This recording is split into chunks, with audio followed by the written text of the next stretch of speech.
Selamat pagi, selamat bertemu kembali dengan Ibu Yeni. Hari ini kita bertemu di hari Selasa, tanggal 27 Oktober tahun 2020. Kita masuk di pembelajaran 2, mata pelajaran PPKN, Pendidikan Pancasila dan Kewarganegaraan. Silakan buka buku temanya pada halaman 19 sampai 20.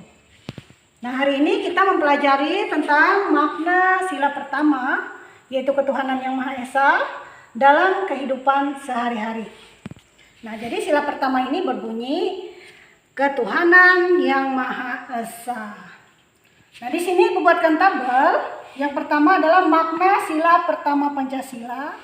Kemudian di sebelahnya ada contoh dalam kehidupan sehari-hari yang mencerminkan makna sila pertama tersebut. Makna sila pertama yang pertama adalah percaya adanya Tuhan. Tuhan ini yang kita sembah, yang disembah seluruh umat manusia. Sehingga setiap warga negara rela untuk diatur. Nah, artinya diatur oleh kepercayaan kita tadi. Contoh dalam kehidupan sehari-hari adalah membina kerukunan hidup di antara sesama umat beragama. Nah, membina kerukunan hidup ini artinya tidak boleh membeda-bedakan antara agama yang satu dengan agama yang lainnya. Artinya kita sama, satu di mata Tuhan. Kemudian makna sila pertama yang kedua. Setiap orang dibebaskan untuk memeluk agama masing-masing. Setiap orang bertanggung jawab untuk taat dengan aturan agamanya. Contoh dalam kehidupan sehari-hari. Menjalani perintah agama sesuai ajaran agama yang dianut masing-masing. Nah, mengapa kita menjalankan perintah agama? Supaya tidak terjadi perselisihan. Karena sebuah perbedaan tersebut. Maka dari itu kita sebagai umat beragama tidak berhak untuk mencampuri agama orang lain. Makna sila pertama yang ketiga, semua yang Tuhan berikan kepada kita harus kita jaga. Contoh dalam kehidupan sehari-hari, menjaga kelestarian sumber daya alam di sekitar kita. Caranya bagaimana? Caranya adalah dengan menggunakan sumber daya alam tersebut secukupnya, tidak berlebih-lebihan, terutama pada sumber daya alam yang tidak dapat kita perbarui, seperti batu bara, emas, nikel, biji besi, dan lain-lain. Nah, itu kita gunakan sehemat mungkin atau seperlunya. Kemudian makna sila pertama yang terakhir, yang keempat, toleransi. Toleransi ini artinya bisa saling menghargai, saling menghormati antar umat beragama dan sesama umat beragama. Contoh dalam kehidupan sehari-hari, tidak memaksakan orang lain untuk menganut agama kita. Nah, tidak memaksakan orang lain dikarenakan kalau kita memaksakan agama kepada orang lain, berarti kita merampas hak asasi. Nah, hak asasi itu yang dimiliki orang sejak lahir.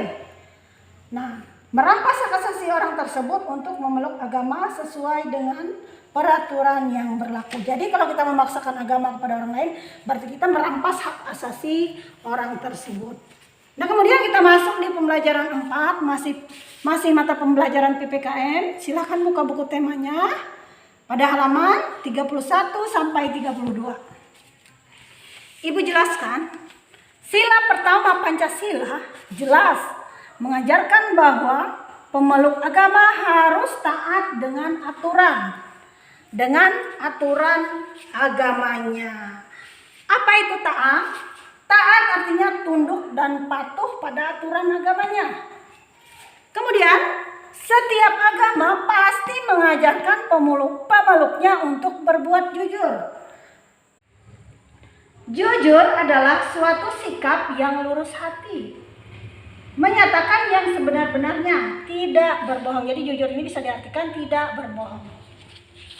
Sikap tidak jujur akan membawa dampak atau akibat bagi diri sendiri dan orang lain. Yang terjadi adalah kita tidak akan lagi dipercaya orang lain, karena kita tidak akan dipercaya orang lain ketika kita sudah pernah berbuat tidak jujur. Dari teks bacaan halaman 28, kita dapat simpulkan sikap Ida dan Gugut. Sikap Ida